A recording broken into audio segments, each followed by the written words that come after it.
বন্ধুরা দেখুন, এক ইঞ্জিনিয়ার ছোট্ট জায়গায় কেমন সুন্দর করে একটা ঘরের মডেল বানাচ্ছেন।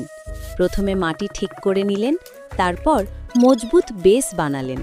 এরপর ইট আর সিমেন্ট দিয়ে দেয়ালের খুঁটি দাঁড় করালেন। ধীরে ধীরে ছাদের কাঠামো তৈরি করলেন। শেষে পুরো ছাদ বসিয়ে দিলেন, আর দাঁড়িয়ে গেল স্বপ্নের মতো একটা ঘর। এই ছোট ভিডিও থেকে বোঝা যায় আসল বাড়ি বানাতে কত ধাপ পেরোতে হয়। শ্রম আর বুদ্ধি মিললে অসম্ভব কিছুই না।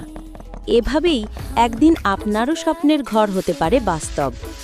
দেখুন কি যত্ন নিয়ে প্রতিটি ধাপ সম্পন্ন করছেন, যেন খেলার মতো সহজ, কিন্তু ভেতরে ভেতরে আছে অনেক কষ্ট।